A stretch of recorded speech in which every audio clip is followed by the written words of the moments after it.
골프채 광고가 아니고요. 하나 원데이 자동차 보험.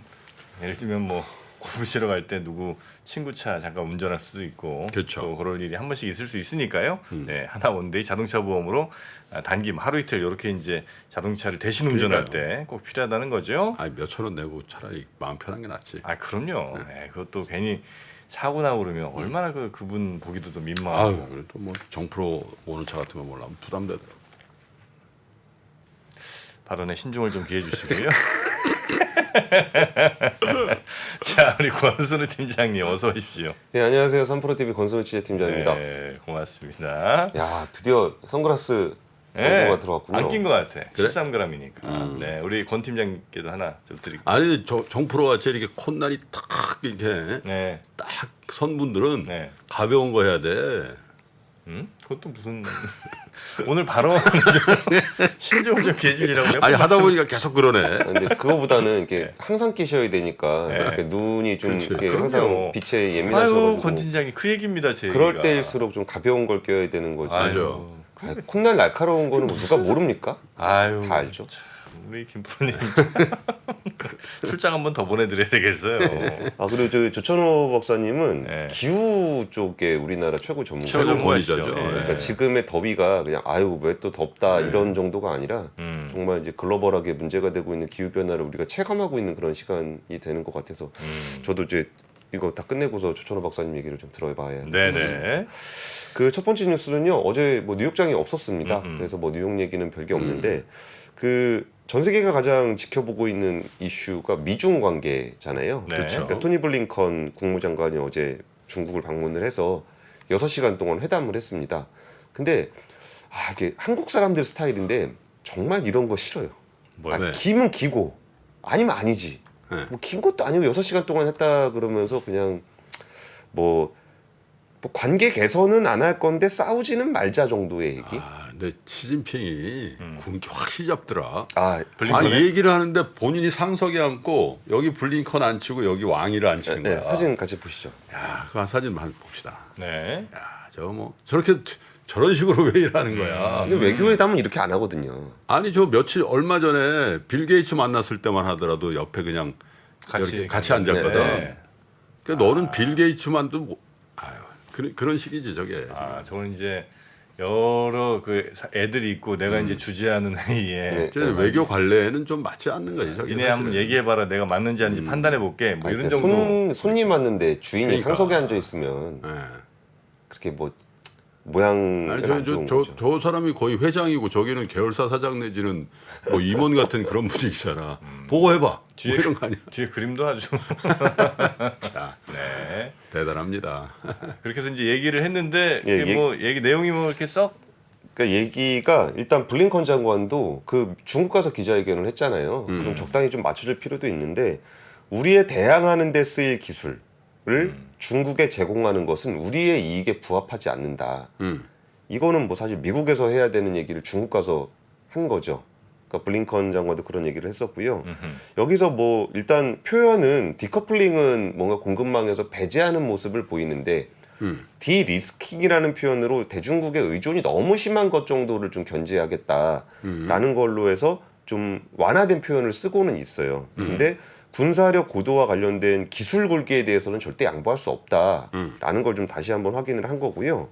중국 같은 경우도 대만 문제와 관련해서는 우리가 용납할 수 없다. 그리고 대만의 무기를 계속 공급하고 대만과의 관계를 점점 강화하는 부분에 대해서는 우리가 받아들일 수 없다라고 얘기를 하면서 친강 부장이 했던 얘기가 이거는 가장 중대하고 가장 두드러진 위험이다라는 것들을 계속적으로 강조를 했어요. 네. 그러면서 이 자리를 가졌던 이유가 뭐 다들 아시다시피 지금 미국이 뭐 중국에 대해서 지금까지 뭐 있었던 건 다 풀고 우리 좀 잘 지내봅시다 이렇게 갈 거라는 건 아닌 거는 좀 다들 알고 있었잖아요. 네. 그러면서 블링컨 장관이 기자회견에서 한 얘기는 고위급에서의 직접적이고 지속적인 대화가 책임 있게 관리하고 경쟁이 충돌로 번지지 않도록 보장하는 최선의 기림을 강조했다. 그러니까 이렇게 되는 상황은 계속될 거라는 거예요. 이 상황에 그 미국과 중국이 이런 부분으로 갈등을 빚는 거는 계속될 건데 이게 정말 극단적인 선택, 예를 들어 뭐 전쟁이라든지 이런 물리적인 식으로 안 충돌. 가려면 네. 그러려면 고위급에서 계속 만나자. 계속 만나자. 우리가 싸울 때 싸우더라도 외교하는 사람들끼리는 만나서 최소한의 한 라인은 좀 유지하자라는 취지의 얘기를 했어요. 그리고 사실 이 만남 자체는 그런 취지로 그냥 있는 그대로 보는 게 맞는 것 같아요. 그럼 이게 어떤 상황이었는지를 생각해 보면은 그러니까 우리는 좀 약간의 해프닝처럼 지나갔지만 미국에서는 되게 중요하게 다뤄졌던 사건이 그 중국의 정찰 풍선 사건입니다. 네. 그게 중국 그렇죠. 미국에 왔을 때 그거를 우리는 뭐 풍선이 저기 이렇게 떠다녀 그거를 우와 미사일이 가서 쏘네 막 이런 정도로 인식을 했잖아요. 네. 그게 미국에서는 거의 그 국토를 침탈한 사건처럼 인식이 됐어요. 그래가지고 원래 2월 초에 블링컨 장관이 중국을 가기로 했었는데 그 이후에 만남이 아예 없었습니다. 그런 고위급에서의 만남이. 그리고 이번에 저기 어디야? 저 아세안에서 만나기로 했던 것도 네. 오히려 만나자 그랬더니 중국에서 됐어 안 만나 그런 식으로 해서 좀 되게 냉랭한 상황이었었거든요. 그러니까 이번에 방중은 그냥 그동안 아예 단절돼 있었던 그런 관계에서 극단적으로 가지 않을 마지노선 정도를 이제 연결을 했다라고 보시면 될 것 같아요. 그러니까 우리가 여기서 우리는 이런 거 되게 안 좋아하잖아요. 막 기분 기고 아니면 아니지. 뭐 싸울 건데 뭘 또 대화를 하고 뭐 그래. 뭐 이런 건데 또 바이든 대통령이 그 미중 외교장관 회담 직전에 또 뭐라 그랬냐면은 이것도 굉장히 정치적인 얘기입니다. 나는 중국 지도부가 풍선이 어디에 있었는지, 풍선 안에 뭐가 있었는지, 어떤 일이 진행이 됐었는지 안다고 생각하지 않는다. 참 말 어렵게 한다. 뭐라고요? 뭐 어떻게 했다고요? 그러니까 그 정찰 풍선이 네. 뭔가 중국 정부가 의도적으로 뭔가 스파이 역할을 하기 위해 보냈다고 생각하지 않는다라고 얘기를 한 거예요. 그 전에 뭐 쏘고 뭐 국내적으로 정치를 할 때는 야 이거는 뭐 중국이 우리를 막 염탐하고 있고 야 우리 동맹국들의 이거 풍선 떠 있는지 다 확인해봐야 된다 이런 얘기 엄청 했었잖아요.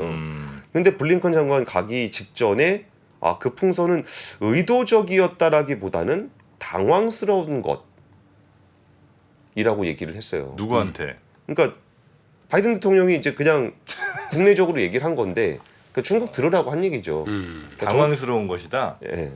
그건 의도적이었다기보다는 당황스러운 거. 중국 입장에서는 걸린 게 당황스러울 수도 있고 미국 입장에서는 온 게 당황스러울 수도 있잖아요. 누가 당황스럽다는 거죠? 근데 의도적이었다고 한다면, 그러니까 중국이 네. 정찰 풍선을 의도적으로 보냈다라고 한다면은 이거는 정말 약간 군사 행위가 되잖아요. 근데 그게 의도적이었다라기보다 당황스러운 것이면 우리도 당황스러운 거고 니네도 당황스러운 거고 이거는 뭐 의도하고 군사적으로 행동한 게 아니라 풍선이 바람을 타고 일로 왔네? 이런 것이다라고 얘기를 한 거예요. 네. 그래서 정찰 풍선 사건에 대해서 끝까지 물고 늘어져서 뭐 스파이네 아니네 그런 얘기 할 수도 있는데 일종의 좀 해프닝으로 좀 정리를 하려고 그랬던 거죠. 그러면서 이 둘 사이의 문제는 좀 이 장피에르 대변인이 이 회담 이후에 백악관 대변인입니다. 그러니까 블링컨 장관은 정상회담은 아니죠. 그 외교장관 회담 이후에 기자회견을 한 거고 이 기자회견을 보고서 백악관에서 대변인이 얘기를 했던 거는 우리는 중국과 치열하게 경쟁을 하겠지만 갈등으로 비화하지 않게 경쟁을 책임감 있게 관리할 것이다. 우리가 원하는 것은 갈등이 아니라 경쟁이라는 것을 분명히 밝혀둔다라고 얘기를 했어요.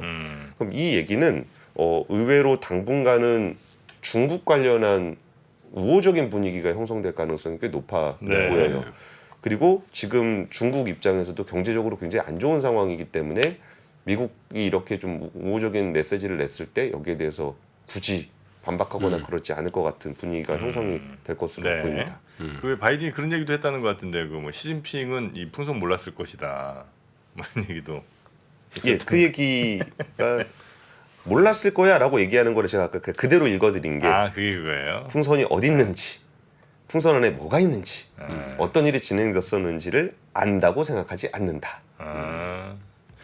자, 일단 미국과 중국이 대화를 했고요. 뭐 외교에 있어서는 애매한 부분이 있습니다만 그 애매한 걸 또 잘 견뎌내는 게 그 전략적 모성이라고 하죠. 뭐 그럴 수 있겠죠. 전략적 모성. 그러니까 의외로 우리나라도 그 중국 관련해서 리오프닝 기대하다가 약간 좀 중국하고 관계가 좀 안 좋아지면서 이렇게 그 센티멘탈하게 빠진 것들이 좀 있었거든요. 근데 그런 부분들은 좀 심리적으로는 좀 개선이 되지 않을까 싶기는 해요. 네. 자, 그러면 두 번째 뉴스로 한번 가보겠습니다. 두 번째 뉴스는 그 월스트리트저널에서 보도했던 거를 연합뉴스가 보도를 한 건데 기술주 랠리 거품일까 더 갈까 AI와 연준의 싸움이다. 라는 표현인데 지금 주식시장이 그러니까 한국하고 미국하고 지금 분위기가 되게 달라요. 그러니까 그 우리나라에서는 그냥 적당히 오르는 거 정도로 느끼고 있는 건데 그 뉴욕 그러니까 월스트리트저널의 보도에 따르면은 지금 IT 버블에만 먹는 인공지능 버블이 나타나고 그러니까 있다. 지금 그 해당 주식들 보면은 대단하거든 지금. 예. 뭐 엔비디아를 비롯해서 말이죠. 그러니까 네. 우리나라 같은 경우에 예전에 IT 버블 때 우리나라 코스닥도 거의 뭐 3천 이렇게 갔잖아요. 그렇죠. 그러니까 그게 같은 버블이라고 이제 우리가 동감을 했었는데 네. 지금 미국에서 나타나고 있는 버블이 우리나라에는 그렇게 영향을 많이 주진 않아요. 그러니까 우리나라에서는 메모리 반도체 정도인데 메모리 반도체는 지금 수요가 잘 안 살아나고 있다라는 것 때문에 그렇게 탄력적으로 움직이진 않거든요. 네. 근데 이게 나스닥 지수가 S&P가 15% 올랐는데 S&P 네. 500이 나스닥은 31%로 2배 이상 올랐어요. 네. 근데 그것도 나스닥이 31%로 올랐다는 건데 네. 이거를 주도해서 끌어올린 거는 몇 종목 안 돼요. 7종목인가 뭐 그거 빼면은 네. 오른 게 없어요. 그러니까 S&P 기준으로 7종목인데 그러니까 엔비디아가 192%, 메타가 134%, 아이고. 테슬라가 112%. 아이고.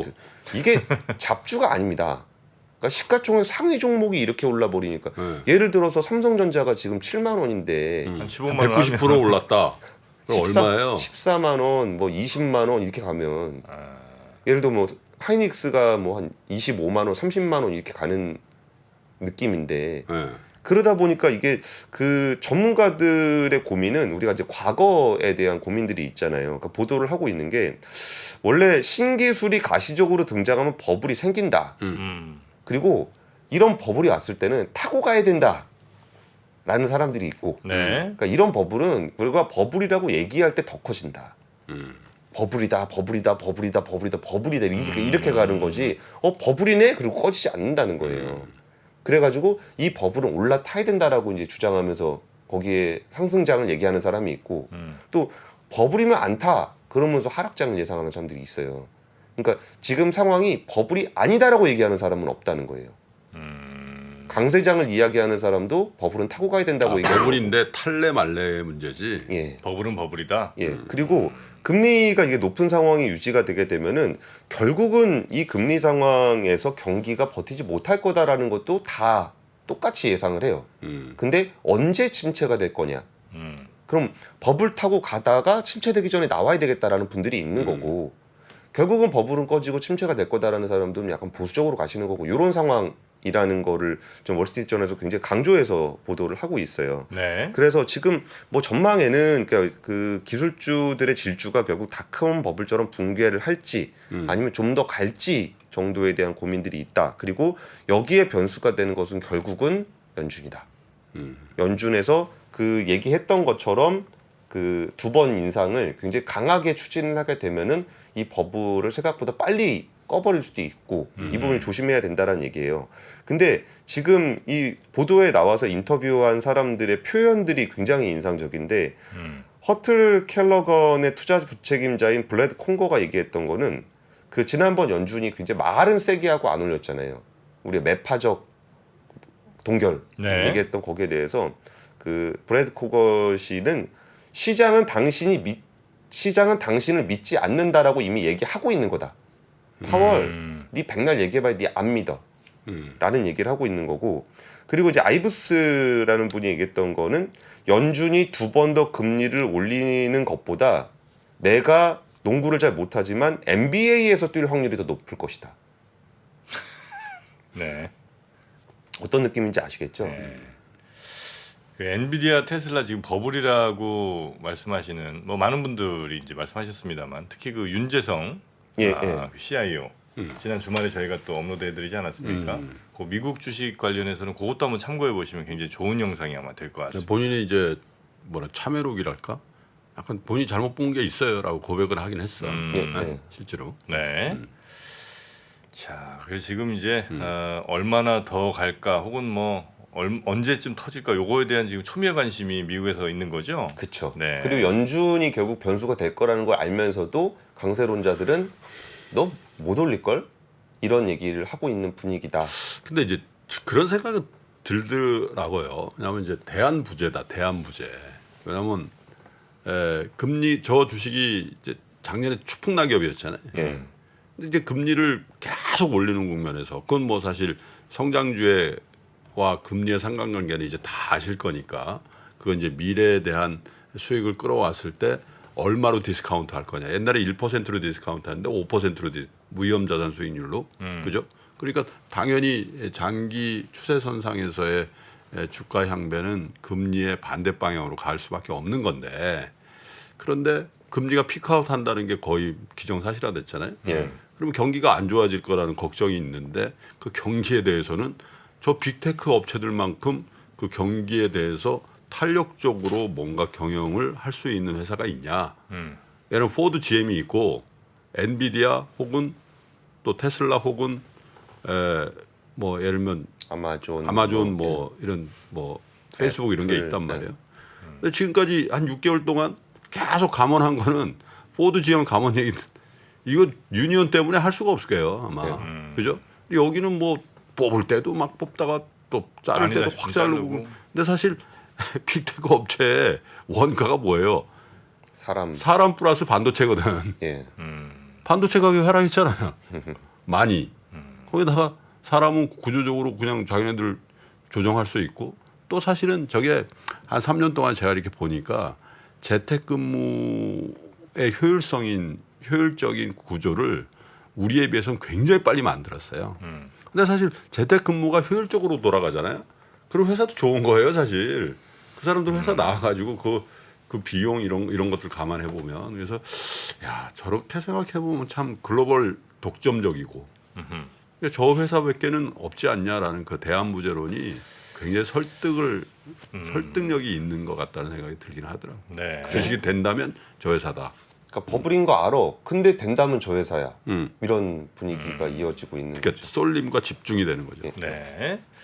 자, 그리고 세 번째 뉴스는 뭐 일본 엔화 얘기입니까? 일본 엔화 얘기는 미스터마켓에서 미스터마켓에서 부모님 해주실 해주시고요. 거고 지금 그 쿠팡이랑 네이버 2파전이 굳건해졌다. 점유율 합계가 65%에 달한다라는 얘기인데 거의 이제 온라인 쇼핑몰 이커머스 시장은 거의 끝난 것 같습니다.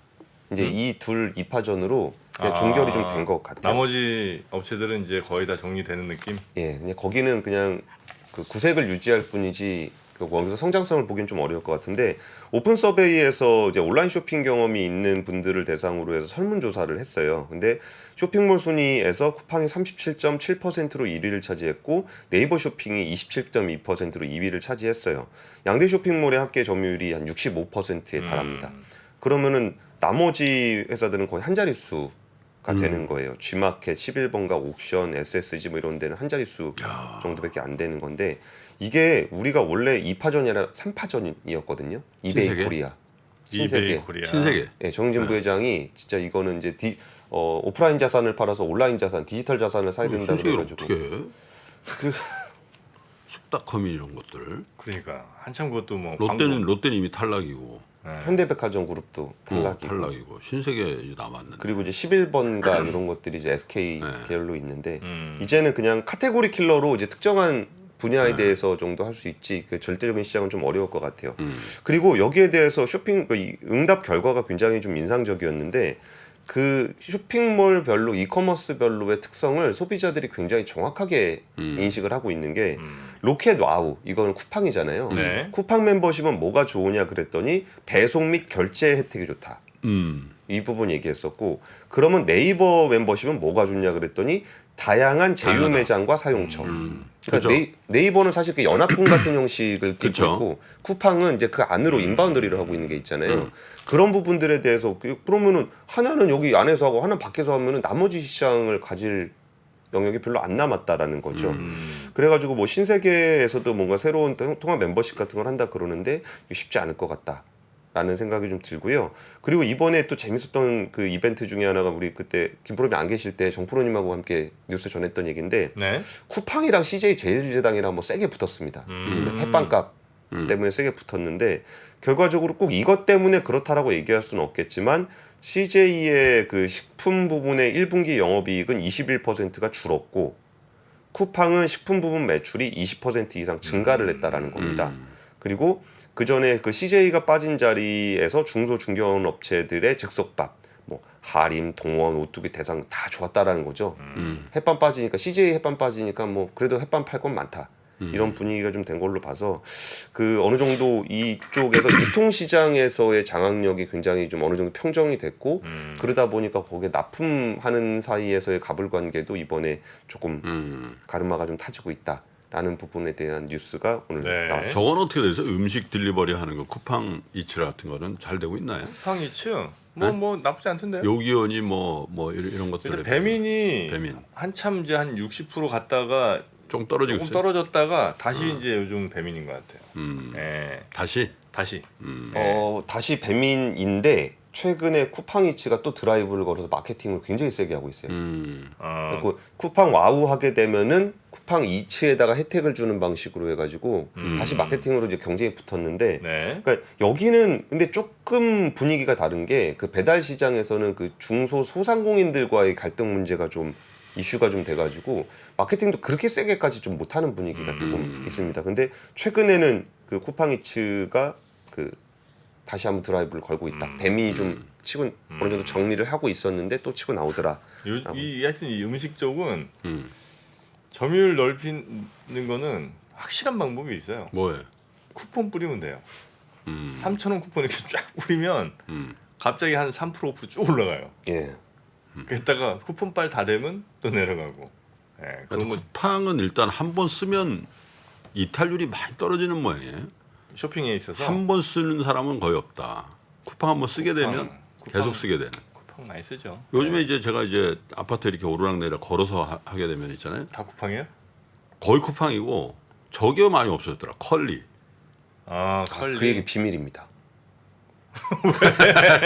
왜? 뭐 또 비밀이 어디? 안 그래도 힘든데 아니 근데 진짜 많이 없어졌어. 네. 어? 제가 말씀드렸죠. 와, 정프로 역시 한 1년 전에 이미 말씀드렸지 않습니까?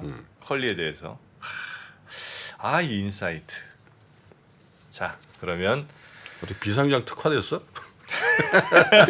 상시장 기업에 대한 인사이트가 좀 있어야 되는데. 예. 시간이 흘러도 변하지 않는 여러 가지 원칙과 사고 체계는 존재하거든요. 대가들의 사고 체계, 투자 기법이 아니라 생각의 방법.